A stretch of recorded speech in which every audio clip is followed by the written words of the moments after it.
Hello guys, welcome back to my YouTube channel. This is A Week in Africa and I'm your host Bemu. So on our today's episode, I'd like us to talk about the story that concerns this young man, Shedeur Sanders, who was not picked in the NFL draft.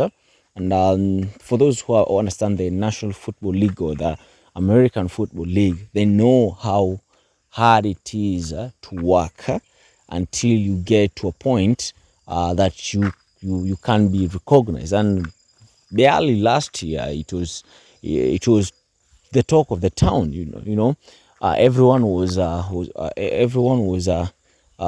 talking about Shedeur Sanders being a potential NFL player or number one NFL player. But when it comes this year, things are different. He has not picked, not in the first round, not in the second round, not the third, not the fourth, not the fifth. So people were crushing out, not only the black community, but also some folks from the white community asking questions that why are these people not picking, or why did they pick Shedeur Sanders? So you want to know more about it? Stick up to the very end of this video, and I'll be back with my further analysis. But right about now, kindly subscribe, like this video, share, and comment. I'll be back. I have to be honest. This Shedeur Sanders conversation is pissing me off, like badly, because it's such a good example of how little people actually understand white supremacy and racism, and yet somehow everyone thinks that they are experts in white supremacy and racism to be able to be the arbiters of what isn't racist, what isn't white supremacy, especially from people who have never experienced white supremacy in certain ways, who have never considered white supremacy in certain ways, right? Just because you can say, oh, it's wrong for the police to barge into a woman's home while she's asleep and murder her, or it's wrong for the police to kneel on somebody's neck until they suffocate and die. Okay, those are not the only ways that white supremacy and racism manifest, especially not in the daily life of black and brown people. And this is something that I think also, because people internalize these things so much, these systems and these constructs and this history, that even a lot of black and brown people don't understand white supremacy and racism, not truly. So what I've seen a lot in relation to Shedeur is this idea of, well, he's so egotistical, we got to humble him. Well, that's interesting, because I don't see the same narrative about white quarterbacks. I've seen that actually be something that's a positive, right? Oh, they have edge to them. We want our quarterbacks to have edge. So there's that. But largely, again, the idea of needing to humble or break down a black person is racist. It's racist, right? The idea that you want to dilute an unapologetic young black man who has bravado, who, again, has deep confidence, sometimes maybe erring on arrogance, but that you feel like you need to humble, and not just humble, but now humiliate him, a top 10 Heisman candidate. It's white supremacy, right? You have a bunch of team owners, right, largely white men, colluding to break down a young black man. Oh yeah, no. We're gonna teach this boy a lesson. That is racism.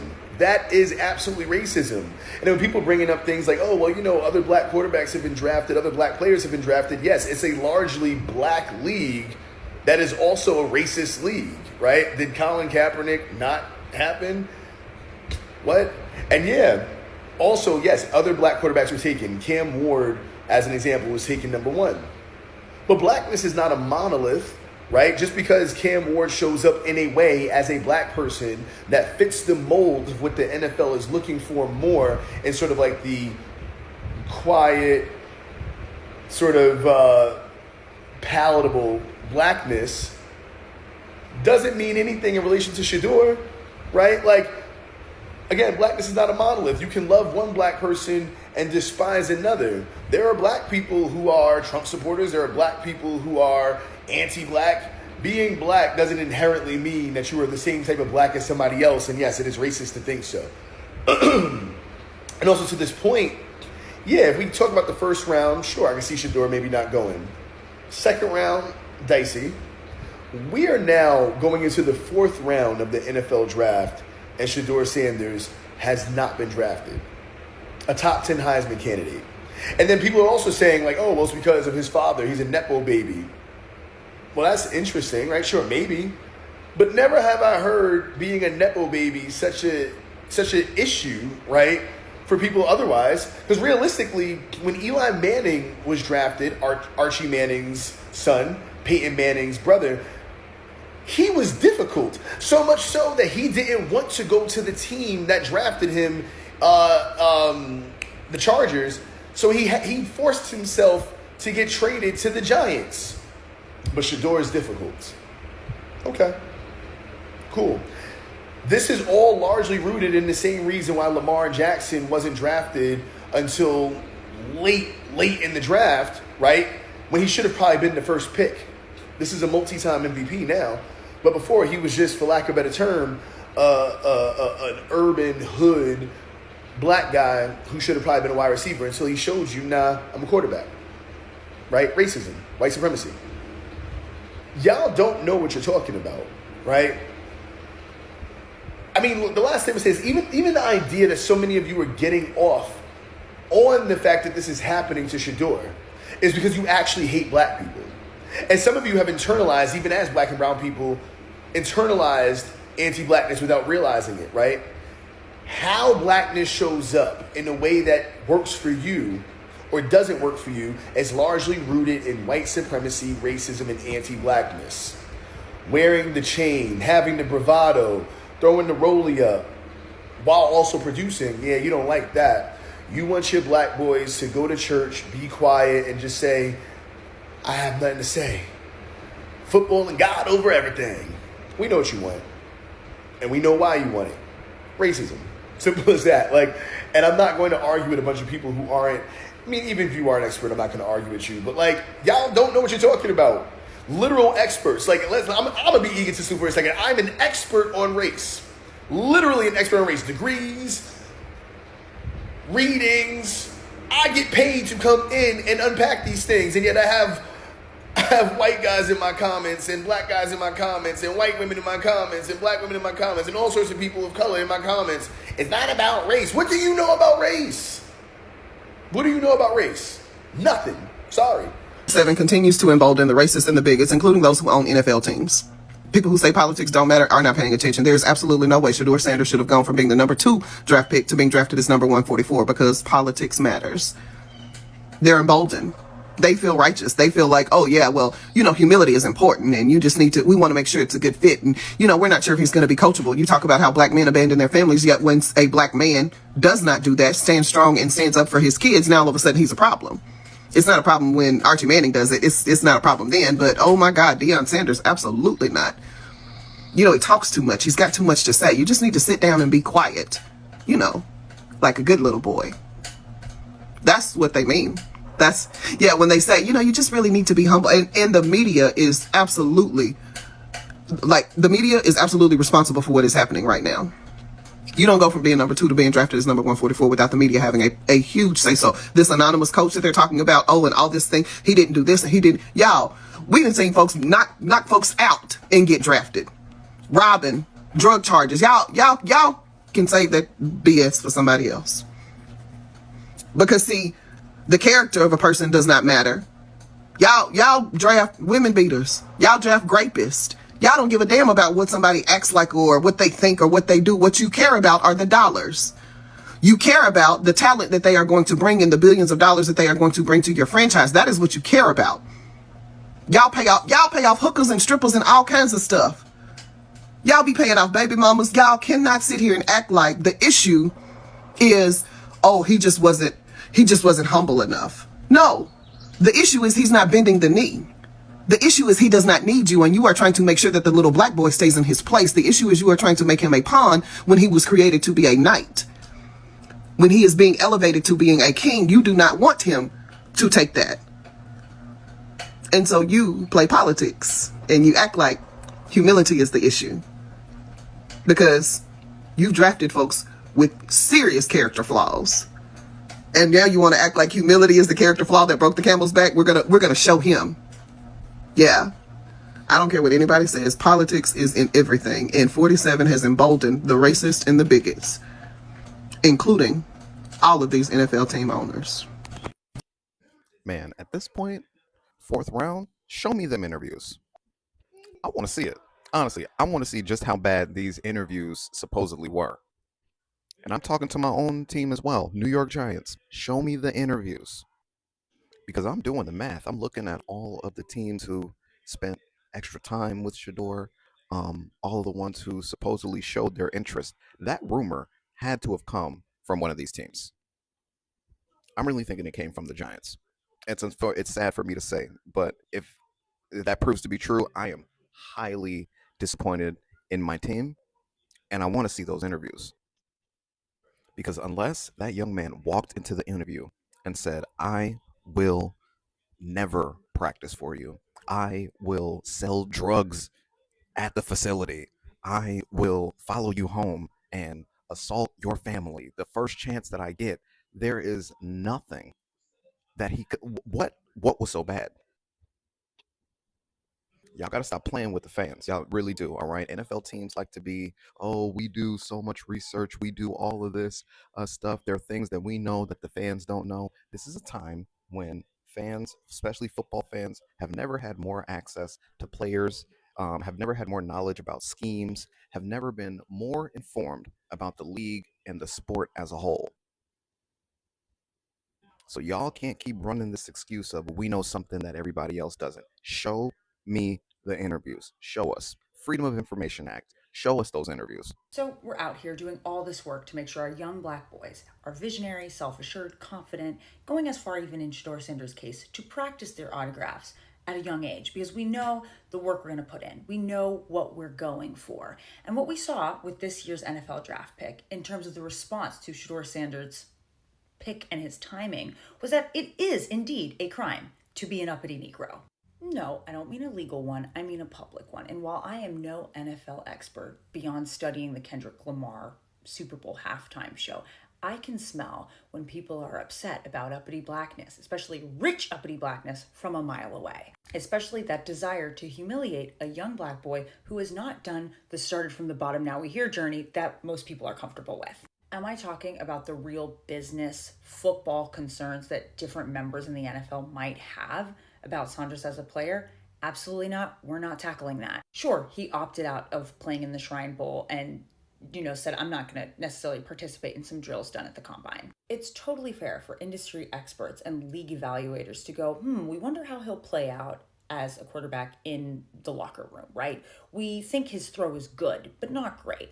We're loving his accuracy and his timing and the way he pulls certain things together. We have questions about XYZ. That's totally fine. This is a business decision and you are allowed to do that. And no one is crying racism because of that. We know he started all 4 of his collegiate seasons. We know his second school, the one at Colorado, retired his jersey along with another person. And of course, his dad is not the only person behind that. There's no way he could pull that off. Sanders has been noted to have an accurate deep throw. It is a plus, not a minus, that his father, Deion Sanders, has been there to help him and give him advice. And there was a reason that even President Trump himself tweeted that somebody better pick this guy if they want their team to win. And there's a reason that he was predicted as the NFL's #1 draft pick. It's been reported that some of his NFL interviews went really well and some didn't go as well. And there's a whole discussion here about how Sanders refuses to code switch, but how he tries and talks about trying to keep things as professional as possible while remaining true to himself. Participating in the NFL draft when you've been told you're going to be the #1 pick, when you have a wealthy family and doing a custom room, a chain,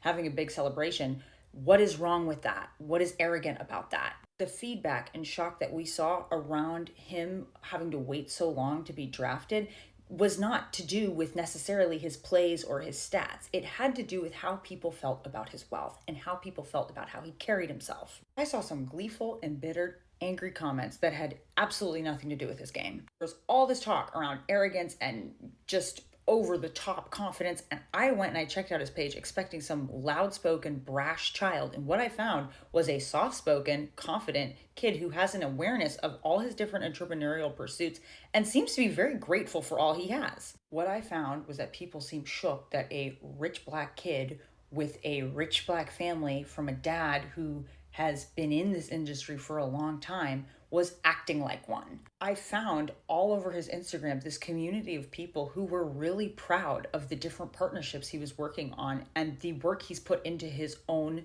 craft. They are happy to see this legacy and this brand continue, this kind of vision in this particular young man. Black boys in custom chains and nice cars with nice houses is fine to a lot of people, as long as you start with a distance and a story of struggle and pain. If you're never see, if you look around glad and frightened to be there, they see us and they're uncomfortable and they want us to be uncomfortable too. I am not seeing insufferable, unearned swagger. I am seeing someone step into his inheritance. And when he did not get his way, and he had humiliating rounds of going from #1 draft pick to sliding all the way down to the final day, what did we see? People from their comments seem to be expecting a hissy fit, somebody crashing out. No, we see someone thanking God and thanking his family for the opportunity to even play the game and be here. This obsession with making young black boys grovel at the feet of like white corporations, that's something I thought we left behind with the Michael Orr mess. And he even said he was horrified to look back at how people had changed his story to be how he was like this mute and brutish animal who couldn't play football and didn't know anything until the white people saved him. I have more to say about the stories we want to squeeze out of young black men, but until then, keep your chin up and your chain on, Mr. Sanders, because I'm glad to see you win in this case. Shedeur's going to Cleveland. Probably should have happened at the end of the first round. Should have happened in the second round. There's no reason why they should have drafted Dylan Gabriel over him. This was a humiliation ritual. This was a humiliation ritual. Just plain and simple. Now, Adam Schefter is now saying, hey, the Sanders developed a really great relationship with Jimmy Haslam, right? Like there's reporting that Cleveland brought him in tons of times, all these different things. The wildest part about all this is Deshaun's never going to play another snap in the NFL.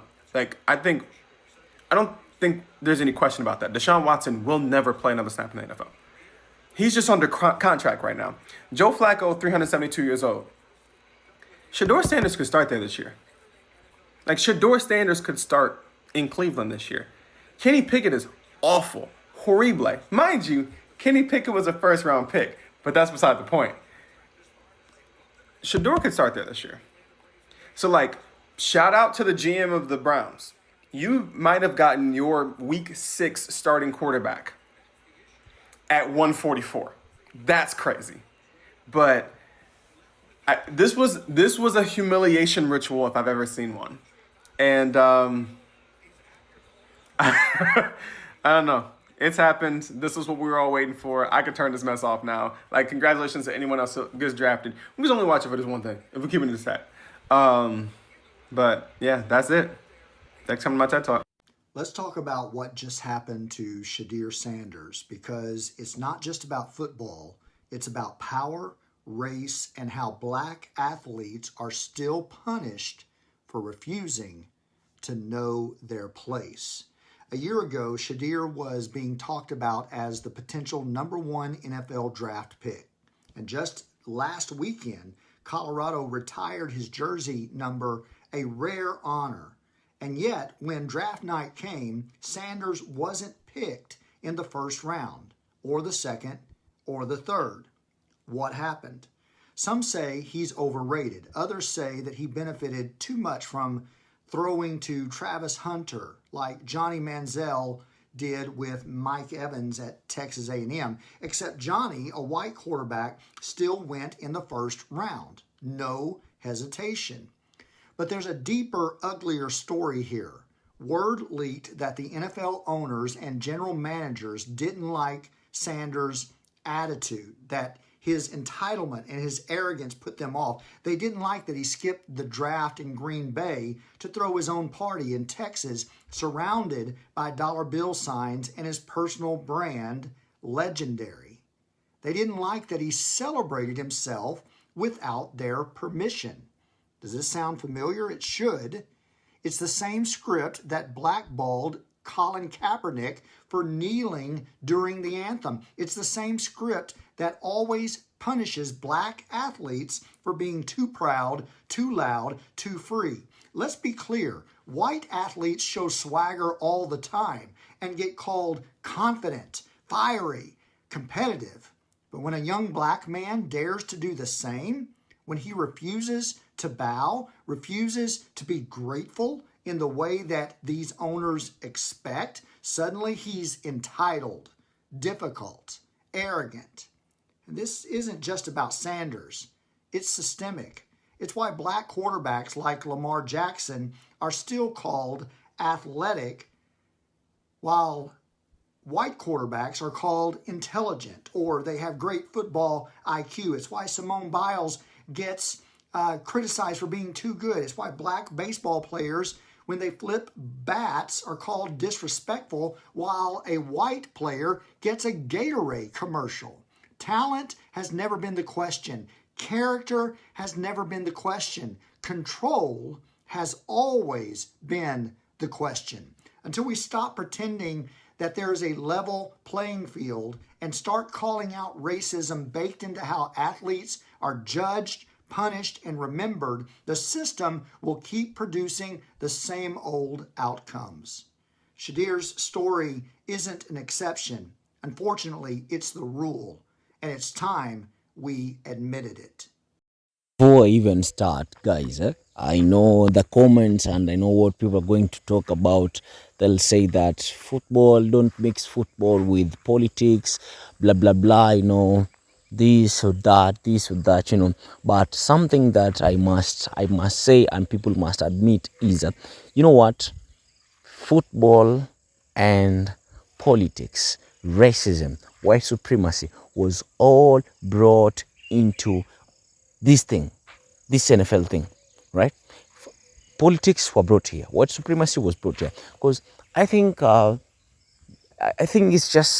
feels like a crime to the white people or these owners and managers of these NFL. Like it's a crime for someone to be young, black, and rich. They expect you to be young, black, and a thug in the hood, cooking Glocks here and there, always selling drugs or doing drugs. They don't expect anything good from a young black man. But for Shedeur Sanders, it was different. This person comes from a rich black family. He's a young, rich, rich young black man. So it felt like, it's not good for them to be. It's not good for him to be young, black, and rich. But this is someone who's just retired, a great owner. There is someone who's celebrating his achievements, just throwing a party and it becomes a problem. Man, listen, and my people, my black people, listen carefully. Guys, we all know that it is really hard for us to rise up and reach the levels of Mr. Shedeur Sanders. And when we see people trying to bring us down, you know how it feels really sad. This is someone who has been given advice by his father. This is someone who has been taking advice, someone who has been training, someone who has worked hard for his achievement. Only for him not to be drafted, not to be picked. It's really, really crazy. And man, I just don't know what to say about this, but man, it's just not good. It's just not good. I don't know what you think about this video, but let us have the conversation going on in the comments. I'll ask you most definitely to leave me a comment, like this video, share this video, and don't forget to subscribe. This is Awake in Africa, being your host, Bemo. Peace out.